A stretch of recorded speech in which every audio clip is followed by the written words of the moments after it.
notícias, mais uma quarta-feira, 18 horas, aqui na nossa querida e amada cidade maravilhosa. E hoje, como não poderia te faltar, hoje nós temos aquele bate-papo, aquela dica de segurança com o Bro, né? O Borjão, nosso comentarista aqui de segurança pública. Boa noite, Borja. Boa noite, boa noite. Como que você tá, meu irmão? Maravilha. Prazer em revê-lo. Prazer todo meu, boa noite a todos. Rapaziada de casa, a gente mudou totalmente o tema porque eu achei muito interessante falar esse tema, algo que ocorreu com o Borges aqui nessa semana. Mas o Borjão vai falar com a gente. Solta a voz, garoto. Fato ilustre, né? Falar dizer, né? Inusitado. Um indivíduo aí de outra cidade, né? Da cidade de Itu, entrou à delegacia tal, falando que queria ser detido, tinha que ser preso. E a gente fez pesquisas aí, DVC tal, toda a vida dele lá, mas não havia uma possibilidade de prender, que não tinha cometido nenhum delito, nenhum crime, e não teve como. Ele pegou, foi embora. Sim. Ficou acho que 2 a 3 horas fora do âmbito ali da área da delegacia, depois ele retornou. Nossa! Ele retornou de novo, né, um pouco mais eufórico, falando que realmente ele precisaria ser recolhido, ele tinha que ser detido. Aí ficamos naquela sem saber o porquê e tal, aí ele acabou falando que estaria com envolvimento com o pessoal do primeiro comando, o PCC e tal. E os caras estavam atrás dele, aquela coisa toda. E, infelizmente, eu falei, não há possibilidade, não tinha como prender até então. E foi nesse momento aí que, de repente, ele foi de frente à delegacia, subiu na viatura e começou a pular, subiu com tudo, começou a danificar lá, quebrar highlight, né, a parte de giroflex e tal, tentando quebrar o vidro. Nossa, mano. Que situação. Não, mas eu fiquei sabendo também que ele queria partir pra cima de você e só não partiu pra cima de você porque ele viu na sua camiseta escrito Krav Maga e ele ficou meio com medo. Até porque você, quando viu o cara, provavelmente você percebeu que ele já tava ciscando uma situação assim, meio atípica, né? Porque como policial, você é treinado, você percebe quando o indivíduo tá com má intenção, né, Borges? Assim, isso aí a gente fala, né? Todo policial, ele no decorrer, ele adquire o chamado tirocínio, né? Sim. Tem que ter isso daí. Você começa a analisar comportamentos. Isso é uma coisa obrigatória do policial. E mais do que isso, o cara começou a esboçar, começou a mostrar já estava desde a parte anterior mostrando aquele nervosismo. E depois, que ele retornou, ele estava um pouco mais ainda, né? E eu estava em posse de uma arma da parte ostensiva. Sim. E eu joguei só a camisa, joguei a camisa por cima, tal, né?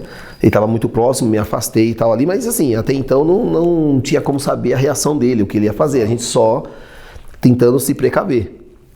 Aí foi esse momento aí que ele ficou olhando, até a gente percebe que ele começou a muito observar, né? Observando. Tal, e eu me afastei um pouco, mas depois de todo esse ocorrido, que ele subiu, quebrou, a qual fui depois tirei lá de cima, né? Imobilizei e tal, e conduzi, realmente, aí a partir do momento que ele entrou no crime de danos ao patrimônio público, aí eu falei, então agora, aí dá voz de prisão.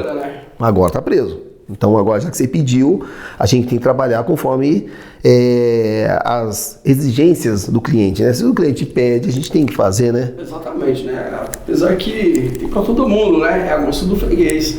Você escolhe. Ou é por bem, ou é por mal. Vai da sua simpatia, né? Primeiro momento, como não havia nenhum tipo de crime, né? Nenhuma situação. Exatamente. Como você vai deter um indivíduo sem cometer um crime? Agora, a partir do momento que ele fez aquele ato da minha frente, voz de prisão, conduzi e foi apresentado. Agora cabe aí ao nosso Poder Judiciário tomar as devidas medidas contra este homem que de certa forma é um perigo para a sociedade, porque um homem desse desequilibrado, com problemas psíquicos ou puramente safadeza, não sabemos ainda, até porque eu não sou psicólogo, Imagine um cara desse pega uma faca no meio de uma rua aqui da nossa cidade e resolve cometer um crime maior, esfaqueando uma pessoa que não tem nada a ver com os problemas pessoais desse canalha. É complicadíssimo isso, né? Da forma que ele estava, totalmente desequilibrado, a chance era muito grande de acontecer isso. Eu, por exemplo, eu vi esse cidadão lá na delegacia, no momento que o Borges estava recolhendo ele, que por sorte eu passo sempre na delegacia para fazer a recolha das ocorrências policiais. E nesse dia eu passei lá e o Borges estava acabando de recolher o cara. O cara estava completamente maluco, transtornado, fora de si, louco, no linguajar policial 13, completamente 13 fora da casinha. Exatamente. Aí, só acrescentando esse detalhe, aí após isso daí, foi apresentado para o doutor Danilo. Tendo em vista que na delegacia lá, naquele momento, estava sendo detetizado, então não tinha como apresentar, até isso complicou um pouco mais, que teve que apresentar numa outra delegacia. Exatamente. Apresentamos os fatos lá, doutor Danilo, e nessa aí que o doutor indagou dele o porquê disso e tal, ele falou que no momento ele não queria mesmo, falou assim, eu não estava querendo quebrar a viatura, eu estava querendo ser preso, só que eu estava querendo achar uma forma, um tipo de crime. Só que o primeiro que veio na mente dele foi essa, ele querer vir pra cima de mim. Ele falou assim, não, eu ia te dar um soco. Foi na hora que ele falou, eu iria te dar um soco. Só que, como já havia dito, ele leu na camiseta escrito Krav Maga, ele ficou naquela, será que ele luta? Será que não luta? E tal, e se eu bater nele, se eu der um soco, mas se eu apanhar depois e tal. Então ele, conversando depois com mais calma, ele começou a explicar isso, eu dei até risada. Eu falei, olha que situação. Eu falei, com certeza ele ia ficar um pouquinho mais machucado, com certeza, uma lesãozinha um pouco mais, mas é complicado. Logicamente, se o cara parte pra cima de você tem por obrigação se defender, a gente é ser humano, a gente vai procurar a nossa defesa, é uma injusta agressão que ele vai responder. Com certeza. Ou no caso do Borges, o cara começou a agredir, ele vai responder a injusta agressão da forma necessária para acabar com cessar com aquela agressão, né, Borges?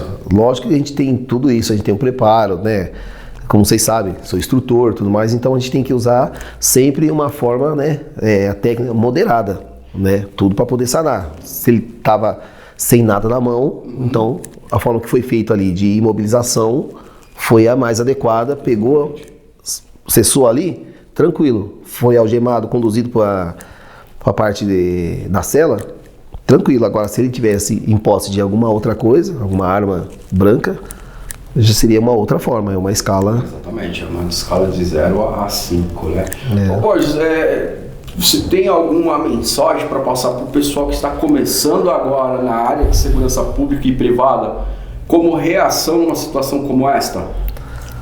Isso daí eu sempre, nas instruções policiais, a gente sempre tenta passar. Como você bem sabe que sou instrutor de defesa, a parte de defesa na modalidade Krav Maga. Sou instrutor com 2 certificados, uma aqui em São Paulo e a outra que eu fiz com o pessoal da Core, juntamente com o pessoal do BOP, que é no Rio de Janeiro, de instrutor de táticas policiais. Então eu fui buscar um pouco mais de conhecimento, não só porque eu tenho conhecimento de defesa, que eu acho que tá bom, não. Então você tem que buscar um pouco mais além no mundo policial. Exatamente. Tá? Confronto urbano, Exatamente. Então a gente sempre fala isso aí. Então, através desses conhecimentos aí, o que eu tenho a dizer é o seguinte: o policial, não vou falar o policial, vou falar no geral, o agente de segurança, seja ela pública ou privada, tem que ter aquela parte, o tirocínio, ou se não tem, vai ter que ser uma coisa obrigatória, você vai ter que adquirir isso. Exatamente. Tá? Ou seja, numa abordagem, eu não falo abordagem, aquela chegada, não, mas a abordagem é visual, tá? Então isso aí também chama-se abordagem. Você está visualizando, você tá numa certa distância observando o cidadão ali, você obrigatoriamente tem que estar atento. Tem que estar atento. Por quê? No meu caso, nesse daí, eu não sabia a reação dele, não tinha como eu imaginar na cabeça dele, né? O que estava passando ali, que ele provavelmente, possivelmente, poderia me dar um soco. Eu não tinha como, mas eu mantive uma certa distância, cobri a arma com a minha camiseta. Então eu fui tentando ali, mas naquela coisa, eu vi ele ali, mas só que ele não mostrou, não tinha falado nada, mas... Não tinha mostrado ainda uma reação, você nenhuma. Inquieto. Entendeu? Então, quer dizer, obrigatoriamente, os agentes aí, o pessoal tem que observar o comportamento do indivíduo. Porque é bem simples. Qualquer situação aí, o indivíduo ele começa... Tem uns que é complicado, uns que é muito calmo. Se começar a mostrar muito, o cara está muito calmo também, é uma reação anormal. Se ele está inquieto, indo para lá, para cá, tal, né, eufórico, também está esboçando ali uma reação futura. Como já houve alguns fatos aí, situações aí, que o policial vai abordar, o indivíduo, a primeira coisa que ele faz é largar o chinelo, né, o calçado ali. Se tiver calçado fechado, beleza. Mas você pode reparar que na maioria das vezes ele está de chinelo, ele tira o chinelo, quer dizer, já está mostrando o quê? Vai correr. Tem uma direção, aonde que ele, dependendo do lugar da abordagem, tem uma área de fuga, uma porta, ele começa a olhar, ele começa a demonstrar, ele olha para você e olha para tal lugar. Ou se você está com uma arma, ele começa a olhar para você e olha para sua arma. Então, tem diversas situações aí que o indivíduo ele começa a mostrar isso para você. E se você não estiver atento na tal abordagem, com certeza vai ter novidade. Vai dar novidade, exatamente. Pô, mas essa dica também é muito interessante para o pessoal de casa, né? Essa dica sobre tirocínio, como você identificar um risco. Principalmente para quem anda nessa época de final de ano, se acostuma a ter muitos furtos. O antigo trombadinha, o antigo trombadão, não digo que seja só em Indaiatuba, em todo o estado de São Paulo, em todo o Brasil, os lugares onde nós somos vistos, né, do Indy News. Mas é muito interessante, você andando na rua, principalmente mulher com uma bolsa na rua, nessa época de ano, é complicado. Ou quando você chega na sua casa com o seu veículo e você já chega e já embica direto na garagem, também é um risco, né, Borges? Eu fiz, agora, antes de vir pra cá, acabei de fazer um boletim de ocorrência de furto, dentro do coletivo. Pois é. Dentro da aviação aí, né, em Indaiatuba. Acabei de fazer um furto de uma senhora, a qual ela narrou. Ela estava especificando, falando lá tal que ela estava no ônibus, ela percebeu uma mulher de cor parda, alta, tal, empurrando ela dentro do ônibus. Só que ela pensou que a pessoa fosse passar, mas nunca passava.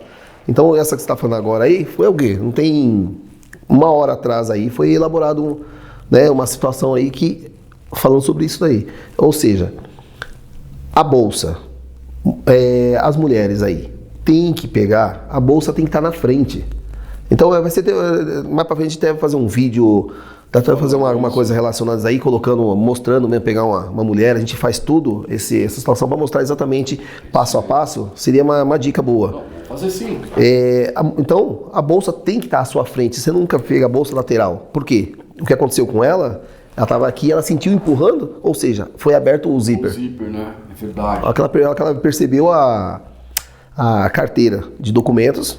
Foi embora. Ou seja, agora vai complicar pra caramba pra ela retirar a segunda via de todos os documentos que estavam ali. Entendeu? Complicou. Então, essa daí é um dos fatores aí que vem aumentando muito. É os furtos de bolsas, né? Eu vou te dar um exemplo aqui, eu vou te fazer uma pergunta, mas já vou te dando um exemplo. Tipo, eu tô andando ali numa rua do centro ali, e dois elementos aí vêm se aproximando de mim.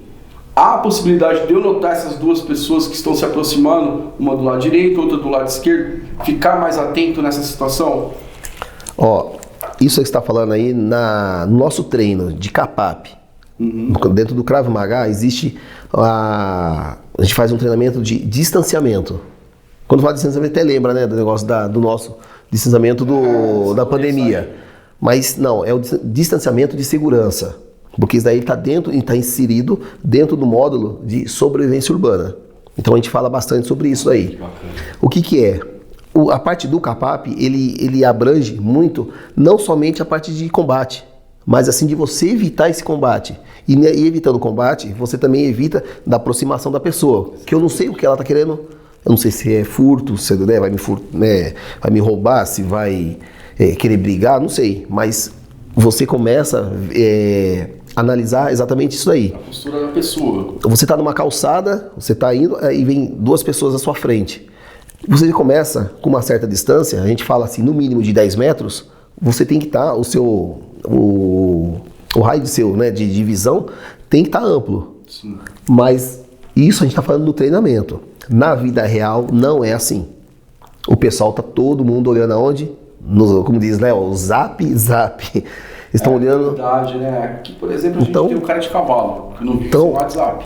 É uma situação complexa. Então, a menos de 3 metros, ninguém enxerga nada. Essa é a real. Verdade. Se um dia a gente fazer uma matéria no centro, separar ali um pouco, você vai começar a observar essas coisas. Vamos fazer uma matéria? Dá para fazer uma matéria real. Uma simulação de furto. Você vai ver que muitos vão cair, porque não olham, não observam.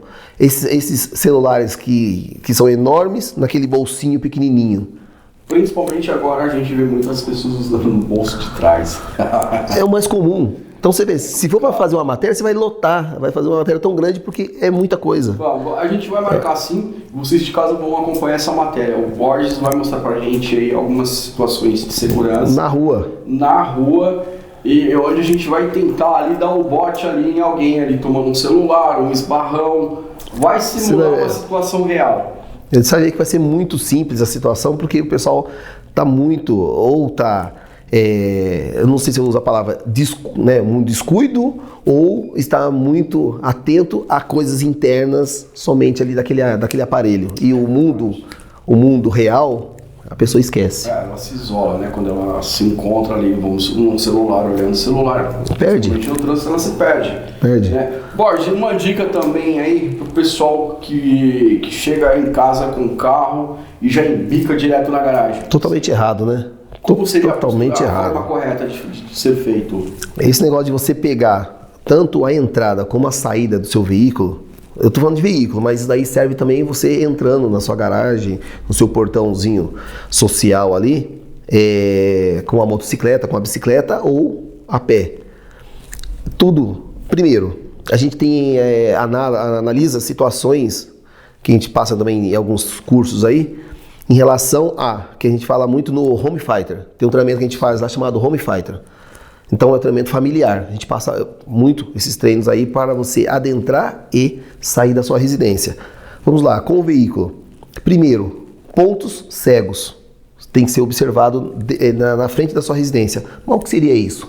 Um poste, uma árvore, um arbusto, um carro que às vezes fica sempre parado do vizinho próximo ali, que às vezes tampa a sua visão na entrada da sua garagem. Uma parede, às vezes você vê muitas garagens que tem inclinada. Então tem vários pontos, que também é uma coisa interessante, de você entrar e sair da sua casa com mais segurança. Você entrando, vamos lá. Primeiro, o mais comum, que poucas pessoas fazem, é passar direto. Nem que você passe direto, dá uma olhada, passe devagarinho, analisa a frente da sua casa, você passa, olhou, voltou e dá a volta, tal. Aí você já entra com segurança. Não pegar e embicar direto. É também complicado. Saída. Posicionamento de veículo. É uma coisa interessante. A pessoa pegar e deixar o carro sempre com a frente para a saída da rua. Nunca já entrar para sair de ré. Complicado, você perde muito tempo também. Então tem isso. Mas daí o cara fala, mas se eu for virar o carro e voltar de ré, né, colocar o carro de ré e ficar, quando eu estiver saindo de frente, eu vou demorar muito. Não, então é por isso que você vai, passa, volta, você analisa e aí você entra, né? Tá? Correto. Então tem várias dicas de situações de segurança aí que é para que a gente evite. A gente, né, não sabe se vai acabar, mas só que o vagabundo, né, o indivíduo aí, o ladrão, ele sempre vai procurar uma forma mais fácil. Isso daí é fato. O cara, se ele começar a perceber que você está muito esperto, ele já vai no outro. Fala, não, putz, aí já não deu. Ele vai tentar uma outra. Procurar uma vítima aí que ele consiga dar o bote, né? No esperto, esse cara vai ficar com medo. Exatamente. Então é uma situação que a gente tem que pegar e analisar bem esses detalhes aí e tal. Principalmente você ter conhecimento da sua entrada, da sua garagem aí e tal. Isso aí é uma coisa muito importante. Importante nós também, nos próximos programas, nós vamos trazer mais dicas dessa de segurança. Nos próximos programas, né, provavelmente será o próximo ano, nós vamos trazer novidades da rua, né, algumas situações na rua juntamente com o Borges. Eu, Borges, nossa equipe vai para a rua para abordar esta situação com vocês, aí que nos vê do outro lado. Borjão, nosso horário estourou, nosso diretor está falando ali. Mande seu salve e abraços aí, essas considerações finais aos nossos queridos amigos. Opa, valeu. Como eu sempre digo, né, é uma frase que eu quero que fique na sua memória, não seja a próxima vítima. Se atentem, porque essas são as dicas, para isso, para tentar evitar que os nossos, né, cidadãos aí acabem tendo que ir à delegacia fazer boletim de ocorrência. Então essa é a dica. A gente vem aqui na sessão de quarta-feira para tentar jogar o máximo de informações para que evite, né, diminua pelo menos essa quantidade de ocorrência. Então essa é a ideia. Quanto mais informação do sindicato tiver, mais difícil você vai ficar de se aproximar da próxima vítima, né? Exatamente. Bom, os abraços, como que o senhor quer fazer, as considerações? Primeiro eu queria fazer já no ar, mesmo já colocar aqui para ti, ó, já aproveitar, ó. Porra. Vou presentear aqui meu parceiro aqui. Um voto da IPA, pessoal. Da IPA. Bacana aí. A International Police Association. Então isso daí que a gente é membro da Associação da Polícia Internacional. Olha aí, que bacana. Então é bem... Segura que eu vou ficar metido pra caramba. Tu vou ficar... Essa aqui já do nosso... Lá do clube lá, que eu sou instrutor lá também lá. Do Shot Club. É o Shot Club Verdade de Indaiatuba, que fica ali na rua Valdir Roberto de Camargo, 659, no Distrito Industrial. Exatamente. Um grande abraço para os amigos lá do Shot Club. Danilão. Eu só tenho a agradecer a você por estar me presenteando e mandar um abraço lá para o Danilo do Shot. Porra, tamo junto aí, velho. Um abraço. Estamos aí, o Indy News e eu estamos aqui, de braços abertos para vocês. Bom, Borjão, eu aguardo você na próxima quarta-feira com mais uma dica de segurança. Sim. Para os amigos de casa, eu gostaria de desejar uma ótima noite, mas antes eu vou mandar um abraço para a doutora, para a dentista, né, Mariane, né, e está aí do outro lado nos vendo neste momento. Ela não perde um programa nosso, juntamente com a veterinária também Mariane e a advogada Fabiana, grande figura. Um abraço para vocês. Bom, senhores e senhoras, vamos ficando por aqui. O nosso tempo realmente é muito curto, né? Logo mais a gente vai estender mais esse nosso programa de quarta-feira. Que todos fiquem com Deus, uma ótima noite. Lembrando, Deus conosco sempre.